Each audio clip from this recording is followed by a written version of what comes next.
दोस्तों, हमारे शरीर में विटामिन्स की और मिनरल्स की बहुत ज़्यादा ज़रूरत पड़ती है, क्योंकि ये हमारे शरीर को स्वस्थ बनाए रखने में हमारी सहायता करते हैं। और उन्हीं में से एक विटामिन होता है दोस्तों, विटामिन B12। अब दोस्तों, विटामिन B12 जो होता है, इसकी एक खासियत होती है कि इसका जो निर्माण है वो हमारे शरीर में नहीं किया जा सकता। इसको प्राप्त करने के लिए हमें प्रकृति पर निर्भर रहना पड़ता है, नेचर पर डिपेंड करना पड़ता है और नेचुरल चीजों से या फिर एनिमल प्रोडक्ट से हमें उसको ग्रहण करना पड़ता है। अब मांसाहारियों के साथ बेनिफिट ये होता है, यानी कि जो लोग नॉनवेज खाते हैं उनके साथ बेनिफिट ये होता है, चूंकि एनिमल प्रोडक्ट्स में बहुत ज्यादा मात्रा में विटामिन B12 पाया जाता है और वो मांस वगैरह खाते रहते हैं, मछली वगैरह खाते रहते हैं, तो उनके शरीर में जो विटामिन B12 की जरूरत है, एक दिन में जितनी जरूरत होती है यानी कि 2.4 माइक्रोग्राम्स, वो उनके शरीर में पहुंचता रहता है। लेकिन शाकाहारियों को बहुत ज्यादा दिक्कत होती है उनके शरीर में विटामिन B12 को पहुंचाने में। तो इसके लिए मैंने आज एक वीडियो बनाया है कि विटामिन B12 होता क्या है और इसके शरीर में यदि कमी हो जाती है तो फिर इसके क्या क्या लक्षण आते हैं और किन खाद्य पदार्थों से हम विटामिन B12 को प्राप्त कर सकते हैं, खास तौर से शाकाहारियों के लिए। तो चलिए दोस्तों, शुरू करते हैं।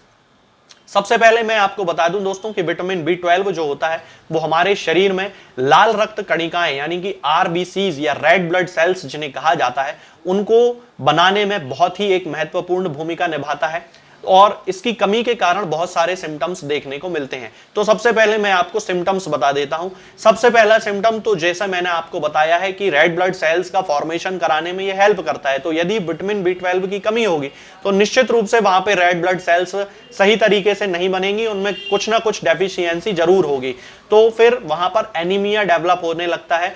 अब ये पर्निशियस एनीमिया भी हो सकता है या मेगालोब्लास्टिक एनीमिया जैसे एनीमियाज भी हो सकते हैं, यानी कि खून की कमी व्यक्ति के शरीर में डेवलप होने लगती है। इसके अलावा व्यक्ति के शरीर में सुस्ती छाई रहती है, यानी कि फटीग रहती है, टायर्डनेस रहती है, लेजीनेस रहती है। क्योंकि विटामिन B12 का काम है हमारा जो नर्व सिस्टम है उसको एक्टिव बनाए रखना, इसलिए वहां पर इस तरह के ये सिम्टम देखने को मिलते हैं। इसका जो तीसरा सिम्टम है दोस्तों वो ये है कि शरीर में टिंगलिंग जैसा होता है, नीडल का चुभने जैसा सेंसेशन होता है, जैसे कहीं पे सुई चुभ रही हो। इसके एक बहुत खास सिम्टम है ये दोस्तों, बहुत सारे लोगों को ये देखने में आता है जिन लोगों में विटामिन B12 की कमी होती है। इसके अलावा हाथ पैरों में सुन्नपन आने लगता है दोस्तों, जिन लोगों के शरीर में विटामिन B12 की कमी होती है उनके हाथों में पैरों में सुन्नपन आने लगता है। चलते समय उनका जो गेट है, यानी कि चलते समय जो उनका मूवमेंट है वो सही तरीके से कोऑर्डिनेट नहीं हो पाता है। और इसका कारण यह है दोस्तों कि विटामिन B12 जो है हमारी जो नर्व होती है उन नर्व में एक माइलिन शीथ करके उनकी एक कवरिंग होती है, उस कवरिंग को बनाने में हेल्प करता है। अब जब वहां पर माइलिन शीथ नहीं होती है तो फिर कोऑर्डिनेशन में बहुत ज्यादा प्रॉब्लम आती है, चलने फिरने में सुन्नपन का एहसास होता है और फिर व्यक्ति सही तरीके से चल फिर नहीं पाता है। इसके अलावा जिन लोगों को विटामिन B12 की कमी होती है उनके शरीर में जॉन्डिस डेवलप होने लगता है, यानी कि उनकी स्किन का जो कलर है वो पीला होने लगता है। अब दोस्तों, जैसा कि मैंने आपको बताया कि एनीमिया डेवलप होता है जिन लोगों को विटामिन B12 की कमी है, तो उसी एनीमिया के कारण जॉन्डिस भी डेवलप होने लगता है। तो पीलिया भी उन लोगों को होता है जिनको विटामिन B12 की कमी होती है, उनकी त्वचा का जो रंग है वो पीला पड़ने लगता है। तो दोस्तों, ये तो हो गए शारीरिक सिम्टम्स यानी कि फिजिकल सिम्टम्स। इसके अलावा विटामिन B12 की कमी से साइकोलॉजिकल सिम्टम्स भी देखने में मिलते हैं, जिनमें सबसे प्रमुख होते हैं इरिटेबिलिटी, यानी कि स्वभाव में चिड़चिड़ापन आने लगना। दोस्तों, जिन लोगों के शरीर में विटामिन B12 की कमी होती है उनके स्वभाव में एक चिड़चिड़ापन आने लगता है, गुस्सा उन्हें बहुत जल्दी आने लगता है। इसके साथ साथ ही उन लोगों को मानसिक रूप से कंसंट्रेट करने में उन्हें बड़ी परेशानी होती है, यानी कि एकाग्रता उनकी भंग हो जाती है। इसके साथ ही वो चीजों को समझने की उनकी शक्ति कम होने लगती है, कंफ्यूजन उनके दिमाग में रहता है, सुस्ती छाई रहती है, पूरे समय उनको ऐसा लगता है कि वो केवल सोते रहें, दिमाग उनका सही तरीके से काम नहीं करता है, सोचने समझने की और तर्क करने की उनकी जो क्षमता होती है दोस्तों वो खत्म हो जाती है। तो दोस्तों, ये सारे सिम्टम, फिजिकल सिम्टम्स और साइकोलॉजिकल सिम्टम्स उन लोगों में देखने को मिलते हैं जिनमें की विटामिन B12 की डेफिशिएंसी पाई जाती है। दोस्तों, अब हम बात करते हैं विटामिन B12 की शरीर में कमी क्यों हो जाती है उसके कारणों के बारे में। तो दोस्तों, इसके बहुत सारे कारण हो सकते हैं और सबसे पहला कारण है शाकाहारी खाना।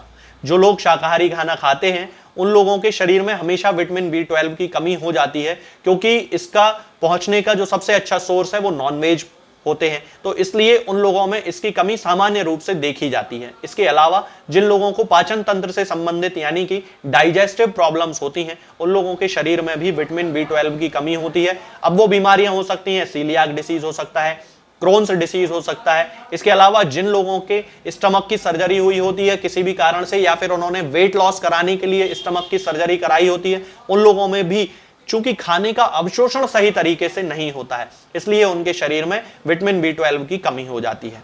अब हम बात करते हैं दोस्तों कि शाकाहारी लोग विटामिन B12 को अपने शरीर में कैसे पहुंचा सकते हैं। तो इसका सबसे अच्छा सोर्स होता है दोस्तों दूध। जैसा कि मैंने आपको बताया था कि विटामिन B12 जो है वो एनिमल प्रोडक्ट्स से प्राप्त होता है। अब एनिमल प्रोडक्ट्स केवल मांस ही नहीं होता है, दूध भी एक एनिमल प्रोडक्ट है। तो जिन लोगों को विटामिन B12 की कमी है उन लोगों को दूध पीना शुरू कर देना चाहिए। और हमारे शरीर में जो विटामिन B12 की सामान्य जो जरूरत है, जो दिन में एक खास जो जरूरत होती है वो होती है 2.4 माइक्रोग्राम्स की, यानी कि इतना हर दिन विटामिन B12 हमारे शरीर में पहुंचना जरूरी है। तो दूध और दूध से बने पदार्थ जैसे कि पनीर, इन जैसी चीजों से हमारे शरीर में विटामिन B12 की कमी को पूरा किया जा सकता है। अब दोस्तों इसका जो दूसरा सोर्स होता है वो होता है अनाज। अनाज जिसमें बहुत सारी चीजें आती हैं, जैसे कि कॉर्न होते हैं यानी कि मक्का होता है, गेहूं होता है, ओट्स होते हैं, इसके साथ साथ चावल होते हैं, बहुत सारे अनाज। तो ये जो अनाज होते हैं इनमें भी विटामिन B12 पाया जाता है। और इसको सबसे अच्छा तरीका है कि इन सभी अनाजों को मिक्स करके उनका दलिया बना के उनका सेवन किया जाए, तो उससे हमारे शरीर में विटामिन B12 की जो डेफिशिएंसी है वो कम होने लगती है, खत्म होने लगती है। इसके अलावा जो लोग सोयाबीन का यूज करते हैं किसी भी रूप में, चाहे वो सोया मिल्क हो या फिर टोफू वगैरह वो यूज करते हैं, तो उनके शरीर में भी विटामिन B12 की कमी नहीं होती है। और कुछ लोग मशरूम भी यूज करते हैं, तो ऐसे बहुत सारे मशरूम आते हैं शीटैक टाइप के, जिनका उपयोग करने से हमारे शरीर में जो एक सामान्य जरूरत है विटामिन B12 की वो पूरी होती रहती है और विटामिन B12 की डेफिशिएंसी खत्म हो जाती है। इसके अलावा दोस्तों एक और चीज होती है दही।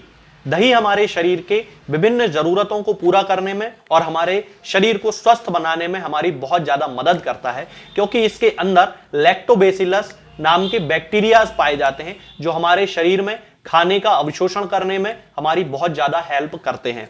तो दोस्तों दही हमारे शरीर में विटामिन B12 की कमी को भी पूरा करता है। इसके साथ साथ ही फर्मेंटेड जो प्रोडक्ट्स होते हैं, यानी कि जिनमें ऐसे बैक्टीरियाज पाए जाते हैं जो हमारे शरीर के लिए लाभप्रद होते हैं, वो भी विटामिन B12 की कमी को पूरा करने में हमारी बहुत ही ज्यादा हेल्प करते हैं। तो दोस्तों विटामिन B12 के लिए आज के इस वीडियो में इतना ही।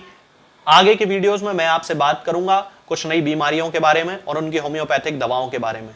तब तक के लिए जय हिंद, जय भारत। दोस्तों होम्योपैथिक दवाओं को खाने का सबसे अच्छा तरीका होता है कि हम हमेशा खाली पेट इन दवाओं को खाएं।